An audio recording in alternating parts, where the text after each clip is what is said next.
I'm going to talk to you about a part of India that usually we don't sort of recognize as a formal industry or a formal business. And usually it's referred to in various different reports and documents and management studies and business schools as the informal industry, the marginalized industry. But you will see some glimpses of it. I'll play a short movie for you as an introduction of this unorganized India Unink. I call it India Unink. This term is not coined by me. It's a term that's been coined many years ago. But it gives you a glimpse of that part of India that we kind of, or Indian business, that we kind of take for granted, and we oftentimes don't even look at them. So let's begin by just watching a very brief montage of India Unink.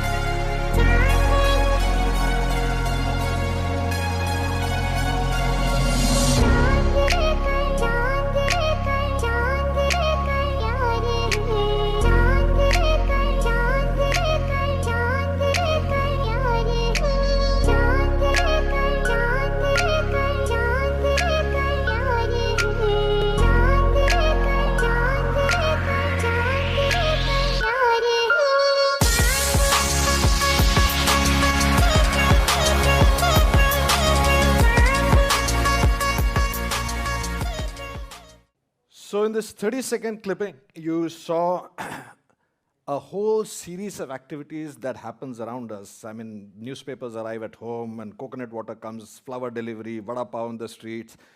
And we forget that this entire infrastructure and framework, which pretty much runs our life on a daily basis, is also a form of business.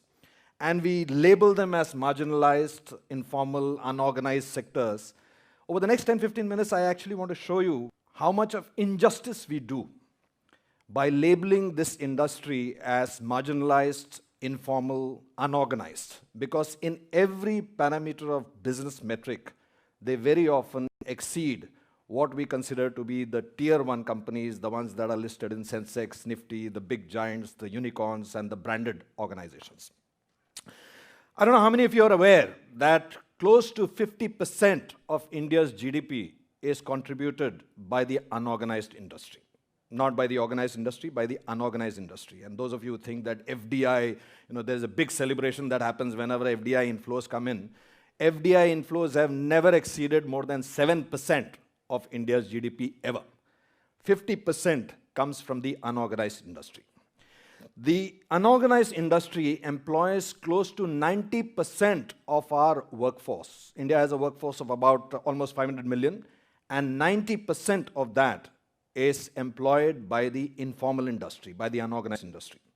And as I'll show to you, with one example after the other, they also perform pretty much in every metric better than tier 1 businesses or businesses that we normally consider to be the benchmarks or in many cases, the aspirational companies that we want to join. I'm sure many of you must have seen these stores, these bookstores, these food counters. Here you see an example of a bookstore on a payment. You can actually measure that the per square footage revenue and return of investment that happens in a payment exceeds by several multiples the return of investment that happens in these big malls that you see, these shiny malls, the chrome and glass and the branded stores. The payment actually delivers a much better rate of return for every rupee that is invested in a business over there. These books that you see stacked in the payment, you would have also noticed that many vendors carry these books in their hand. Now, those of you who are marketing students or who are studying FMCG businesses, you would be taught that there is a whole science in placement of products in the shelf space. Actually, the shelf space is very actively contested and fought for. And there's a whole design principles that go into it. My sense is that the shelf space that you see this old man carrying, he has to carry the set of books and certify it by his sweat equity. He has to make sure that every book that he adds on, which is another 200 grams, and every 3 to 4 kilos that he carries on a daily basis. And by the way, when you carry 3 or 4 kilos for more than a couple of hours, it doesn't feel like 3 or 4 kilos. It feels much, much heavier. Matter of fact, I tell a lot of my author friends that if you want to know that you have arrived, then you need to find your book in this stack. If it is there in this stack, then this old man has certified that your book is going to become a bestseller. Right now you see a salesman, he's a sales boy, he's a salesman, sales boy, who is selling flowers and you would have seen them in traffic lights and so many other places. This sales boy who has a 30% margin, the flower that he sells to you for 10 rupees, it costs him 7 rupees to acquire that, and he's got a 30% margin. More importantly, he can give you a 50% discount on the spot if he likes your face. If you try to get even a 5% discount in an organized business, if you're trying to implement a 5% discount, that decision has to travel all the way up to the CXO, in some cases the board level, and then come down from there. And by the time that decision comes, the opportunity has already been lost. This is an example I want to illustrate to show you how the distribution of wealth in the informal sector is far more equitable than the formal sector. So suppose you eat a plate of idli from a vendor in a footpath, and he charges you 12 rupees for that plate. He keeps only 3 rupees of that 12 rupees. The remaining 9 rupees goes into the entire supply chain, the people who wash the utensils, the people who grind the dough, the people who bring it in an auto rickshaw, they are the ones who get it. If you eat the same plate of idli in a 5-star hotel, which costs you about 400 rupees, the bulk of that money is kept by the establishment, and a very minuscule percentage of that actually reaches into the ecosystem. The third example I want to show you is the fluidity with which these businesses operate. What you're seeing over here is a street vendor. Any idea what he's selling? He's selling something for a festival. What festival would that be? Holi. This street vendor and millions of vendors like him, they have to change their entire inventory, their supply chain, their target segmentation, their pitch, the method by which they sell every month, month and a half. So they actually change their entire supply chain, their entire business model more than 12 times in a year. Now compare that with the business transformation and an organizational realignment that big organizations try to do, and I'm given to understand from management gurus that it takes anywhere between 5 to 7 years to implement an organizational transformation, which this market does 12 times in a year. That's the kind of fluidity that they have. That's the kind of agility with which they can operate. If you look at this marketplace, my sense is I can see more entrepreneurship happening in this crowded marketplace than you will find in the Silicon Valley or in incubation centers, and let me explain this to you. You might have noticed that when you go to these marketplaces or these red lights, suddenly a new product will emerge. Sometimes it will be a toy, sometimes it will be a head massager, sometimes it will be a kind of a fountain to clean the car. Sometimes it's the national flag on 15th of August or 26th of January, or it's this Christmas hats that you saw a few days ago. Now try and visualize how much of planning has to go into this entire process of deciding the marketing slots throughout the year. The supply chain of the equipment that has to come in, the toys that have to be purchased from China, brought in over here, the distribution that has to happen, the simultaneous launch of that product on the same day at every red light, at every crossing. Unsold inventory has to be taken back. The cash flow has to be managed. It has to be done on a basis of trust because there are no SAP, no business software. There is no Microsoft Outlook to make all of this happen. And all of this happens seamlessly. It happens without any ASSOCHAM, without any FICCI or NASSCOM or any industrial body which is supporting it. It happens without any TRAI which regulates the business. It happens completely seamlessly with simply the speed of trust and with the innovation that comes literally at a daily basis. The unorganized sector also has some other great advantages. Firstly, it's an equal opportunity employer. Whether you're a man, woman, child, transgender, educated, illiterate, old, young. Matter of fact, many of these people whom I mentioned to you just now, usually find their jobs only in the unorganized sector. I mean, if you take a poll of how many companies employ transvestites or employ handicapped people or employ aged people, you'll realize that it is only the unorganized sector which takes them in, adopts them, and gives them an ability to earn a living, when the organized sector has either abandoned them or don't even look at them. You look at how they have to change their synergies literally on a daily basis. The vendor that you see who is selling those snacks, in the morning, he sets up that store in front of Shivaji Park or places where people are going out and jogging, and he sells a different kind of a snack in the morning.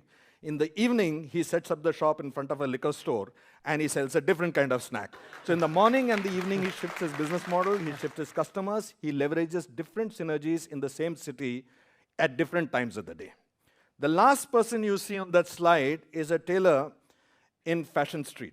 Actually, he's a garments owner, shop owner in Fashion Street, and some of you must have been to Fashion Street, right? Do you realize that there are identical, more than 150, 200 identical stores? There is no differentiation, right? Most of the customers who come to Fashion Street or many, many such streets all over India, they're going to come only once. So there is no customer repeatability, there is nothing.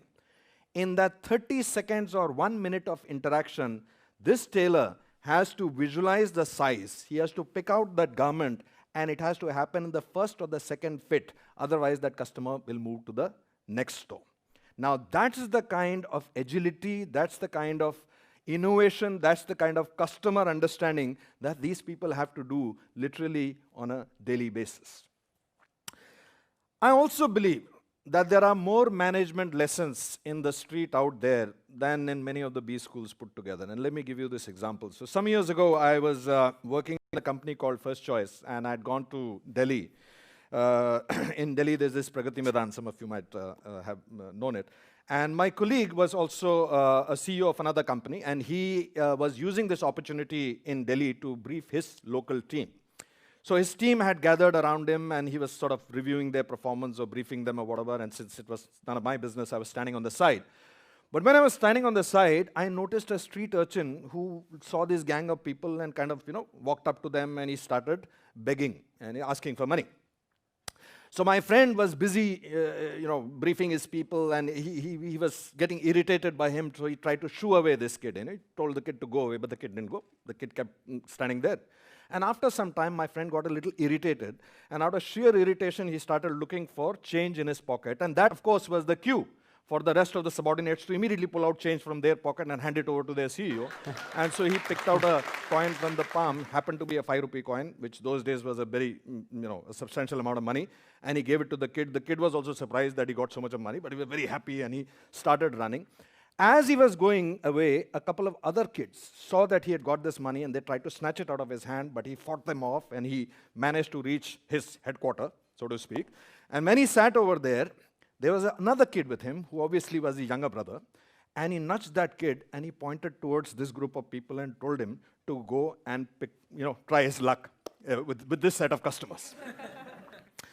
Now, I want to point out 4 or 5 management lessons that these kids know intuitively. The first lesson they know is to talk to the decision maker. Even if it is not the decision maker who gave the money came from somewhere else, but they knew how to talk to the decision maker. The second lesson they know is persistent space. So even if my friend told him to go away first, he didn't go away. He kept standing there because he knows that persistence will pay. Third, when he got the deal, he knew how to protect it. He did not go around announcing it to the whole world so that the competitors would come in and undercut your price and take it away. He held that very closely to himself, and when he reached his headquarters, what better example of customer relationship management do you want to see when he tells his younger brother, these are paying customers, you should go and get more money out of them. It takes roughly about 3 to 5 years to teach these basic principles to management trainees when they join corporates. Because typically, This young MBA, they will go to some fancy title that they see, vice president photocopiers or something like that. He'll go to that person. That person will say, oh, it's a very good product, but we don't have the budget for it. You go back and come back next year. And these guys will come back happily to the organization. So they have called us next year. They don't know that when it says no budget, there is always a budget. When it says no vacancy, there is always a vacancy. And if you know how to talk to the decision maker, you can get that budget out from somebody, may not be the decision maker. These kids know that because they starve in the night if their pitch is not successful. They starve if the value proposition that they have given is not accepted by the customer. It's not a loss of some bonus or some increment. It is going to bed hungry, which teaches them those management lessons. One of the most important lessons, I think, which we need to learn, and usually it takes us 10, 15, 20 years to learn this lesson, is the lesson of enough. This person you see on the screen, his name is Sandeep. And those of you go to Worli Seaface. Do you go to Worli Seaface, any of you? Yeah? In the morning? Morning? Yeah. Okay.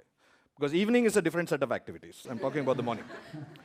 So in the morning, if you go to Worli Seaface, you'll see a lot of people running, jogging, and doing other kind of stuff over there. And he sits right next to that point where the sea link begins. And you must actually go and meet this person and verify what I'm telling you. So when you'll go to him, he sells wheatgrass. And wheatgrass is organic, sort of a supplement which a lot of people consume. And he sells that, and he gives that to you for 20 rupees a cup. He also has, if you notice, another steel container kept next to his wheatgrass apparatus. And if you ask him what's in that, he will tell you it's neem juice. And if you ask him for a cup of neem juice, he'll give it to you. You ask him for another cup, he'll give you another cup. And then you ask him, how much does this cost? He will tell you this is free. Now, here's his rationale. He says that I have to buy wheatgrass, and I have to pay money for it, and that is why I buy the wheatgrass, sell it, and make money out of it. Neem is free. I just pluck it out of trees, and I make the juice out of it, and I give it away for free. So I asked him, why don't you charge for the neem also? Not 20, you can charge 5. He says, no, I make enough money with the wheatgrass. This is something that I give away for free. This person has learned the lesson which a lot of us take a very long time to learn, what is enough. And how do you define what is enough? You define when you have had enough by having an alternate source of revenue and choosing not to exercise it. That is when you have arrived in life and you can say, I've had enough. And to my mind, this CEO of a medical establishment actually does more CSR than some of the biggest hospitals that I've ever seen, because they do 2% CSR, which is mandated by the government. He does 50% CSR because he's realized that he's had enough. A lesson that very often in corporate India people learn after 25, 30 years after getting cholesterol, ulcer, all those kind of other perks of corporate life. That's when they start realizing that they've had enough. Now, you might be wondering, I'm a former soldier, and why am I talking about India earning and business, and what's the correlation between being a soldier and talking about this? And let me tell you the reason why. These 1 million young people who are going to come into the job market every month is India's one of the biggest strategic risks. These raw energy which is coming into the markets and not finding jobs, you're all aware that while India Inc. may be growing in Sensex and in NASDAQ and several other metrics, they're not creating jobs. The jobs are actually reducing. It's happening because of automation. It's happening because we need to be more competitive, artificial intelligence, so many other technological changes are actually removing jobs. Now, if this raw energy which is coming into the streets is not channelized, and we don't find the right way to leverage it, the right way to find them employment, give them what they need, meet their aspiration, then this youth dividend that we keep talking about, and you belong to it, can actually start turning into a youth nightmare. If we have to satisfy the 1 million young job aspirants who are coming into our streets every month, our GDP will have to grow literally at double digits, and we know that that's not going to happen because of India Inc. So what do we need? I believe we don't need 2 or 3 5,000 crore companies. We don't need 2 or 3 unicorns. What we need is 5,000 2 or 3 crore companies. That's what we need. And how can we do that? How can we as citizens do that? After all, many of us are young, and most of you are young, and you don't have that kind of money. It's not like you can invest and fund. But I propose to you that we can actually start a fund. And that fund is called a VC fund. And what does that mean? We see. When you see. And you don't have to give that fund in the form of money. You can give it in the form of sweat equity. You can give it in the form of your passion, in the form of your ideas, in the form of your intellect. And let me give you some examples, which are actually working as we speak right now. You see this thatched hut kind of a shop. And this is a shop on the way from Bombay to Tadoba. It's on the road. Tadoba is a tiger reserve. Some of you might have heard of it. And this old woman sells what is arguably one of the tastiest khakras you will ever eat in your life. Now she charges just 15 rupees for this plate until a group of youngsters like you who had gone to Tadoba happened to mention to her that, you know what, you can charge close to 30 rupees for it because people from Bombay who are traveling are expecting to pay 50 to 100 rupees and they'll be happy to pay it. So you're not overcharging them, you are actually undercharging them and you can make it to 30 rupees. And secondly, you should have a board outside your shop which tells people what is available here, otherwise how do they know? And she looks up and she says, I don't know, what is a board? What is a board? So then these kids actually drew a board on a piece of paper and gave that to her. And the next time when they went there, they found that the shack not only had this board and a mobile number, but it also had a long line of cars outside. And her business had not only quadrupled, but her bottom line had also increased by 8 times because she's also doubled the price. One idea, one simple element that was implemented, and this old woman had an orbit shift in her life. Why can't we do this with all these people who are trying to have a fighting chance against these organized laundries, organized industries, organized bakeries, organized food joints?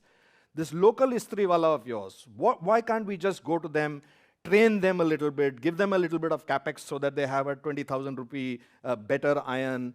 Why can't we encourage them that we will give our clothes only to these marginalized people and give them a fighting chance? I live in a place called Prabhadevi, and right in front of my house, I see a very organized bakery. There are many of them, and you probably recognize which one this is. And next to that is this old man who has been baking bread for 40 years.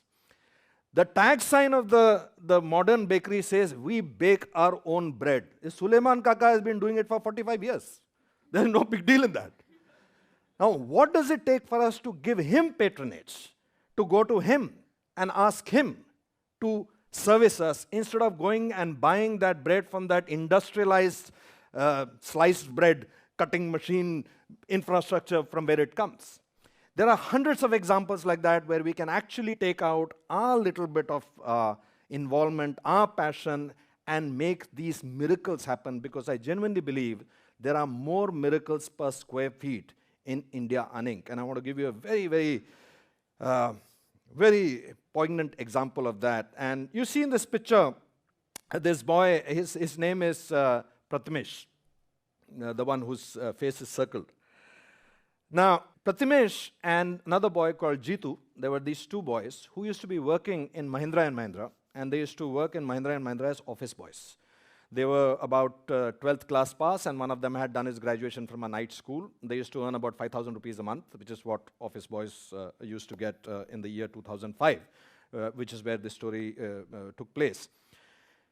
A B school from Bombay, Wellinkar, you might have heard of it, one of the outstanding B schools of India. They decided to do a very bold experiment. They decided that we are going to pick 2 office boys who are barely 12th class pass, and you know, the circumstances, the financial circumstances, the environmental circumstances that they come from, the exposure and all of that. And they said, we are going to put them in our college with 14 mentors. They selected 14 mentors from amongst the students, and the task given to them, mission given to them was, you will take these 2 kids with you through this 2 years MBA program. No punches will be pulled, no subsidy will be given, there will be no let down on the marks or the marking system because they don't have the privileged background. It is your job to train them everything that they don't know, teach them anything that they need to know to pass the MBA. They have to teach them MS Word, Excel. They have to teach them Michael Porter's 5 forces in Vada Pav language. And the amazing thing is that not only these two kids graduate from that college, they also, in the merit list of the 16, came 11th and 13th, which means that they beat their own mentors.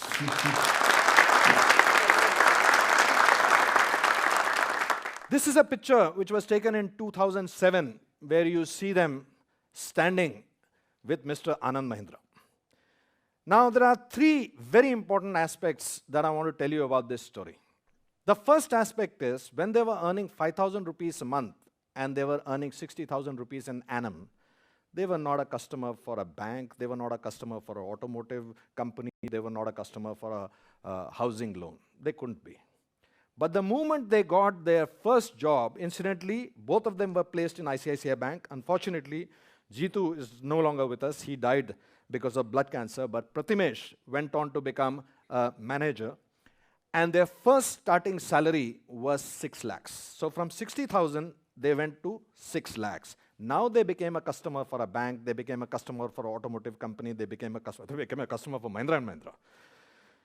The second important element of this story is, if you go to the US, UK, or any one of the developed countries and you go to a McDonald's and you see the person behind the counter, she could be doing a PhD. In India, if a person is behind the counter, chances are they'll remain behind the counter for the rest of their lives. The counter may change. They may go from a tapri to a bigger one, finally end up in a 5-star hotel. But it will be on the other side of the counter. These kids who used to serve tea to Mr. Anand Mahindra had tea with Mr. Anand Mahindra.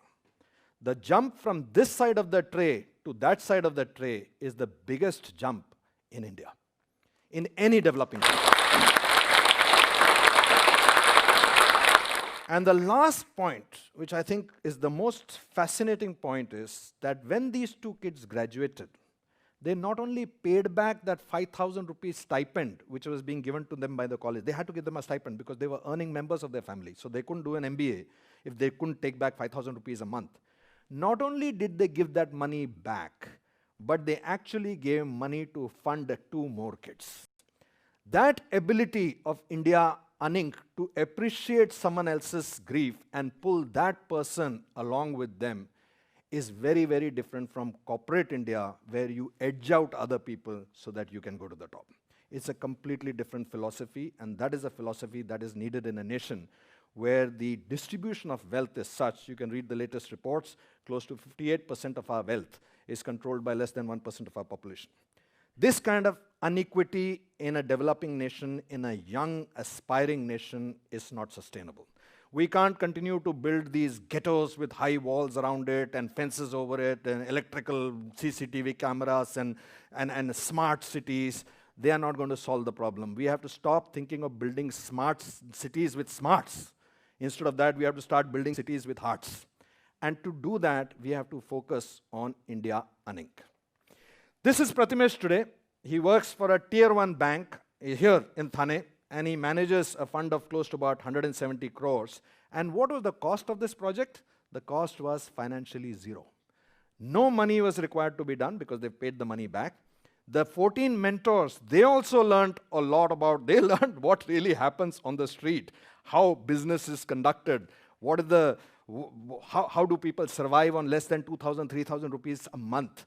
How is that possible? They learned that. They learned the market opportunities at the bottom of the pyramid. So it was a win-win-win-win-win for the entire stakeholders, all the stakeholders who participated in this experiment.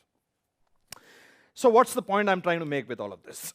I think a lot of young people today, and especially you lot, and by the way, all of you sitting over here, anybody sitting here in this auditorium belongs to 0.00001% of humanity. You won the lottery of life, you were born in the right family, had the right education, got the right breaks, and you are, if you can understand this talk, watching it on video, then you belong to that minority who can understand English, who's got a mobile phone with you.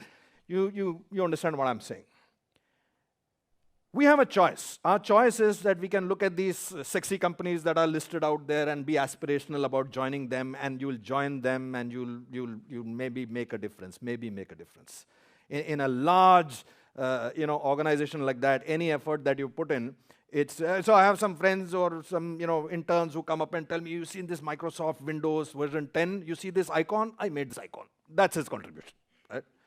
On the other hand, you can choose to actually work with India Unink. And there you'll have to work directly with the CEO, CTO, CFO, Chief Marketing Officer, the same person, by the way. You will have to persuade that person to adopt your idea. If that person adopts your idea, you will see the success or failure of that in literally 2 to 3 weeks. And the cost of your idea will be paid for by that person, either with success or failure. If he succeeds, he does an orbit shift. If he fails, he goes to bed hungry that night. That is the delta in which you are experimenting your intellect, your education, the potential that you think you have to be great managers, great strategists, great leaders. It must be first tried and implemented in India Unink, because any idea that works in India Unink creates an orbit shift. It takes a person who is in a certain economic strata, lifts that person from that strata, takes that person to a completely different strata, not only changes his life, but changes the life of his coming generations. His children will go to a different school, they will have different hygiene, they will stay in a different place, and that's the difference that you can make. The way things are right now, I don't think it's a choice or a hobby. This is an existential issue in India. Unless we start focusing on India Unink to start creating the job opportunities, to start creating the suction which will pull in some of this 1 million young people who are coming in, then we are looking at a serious existential crisis as far as it comes to national security, as far as it comes to national economy, and definitely as far as it comes to having an equitable country. Thank you very much. Thank you. Woo.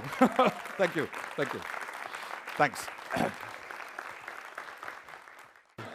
Thank you very much for watching this talk. I'll be very happy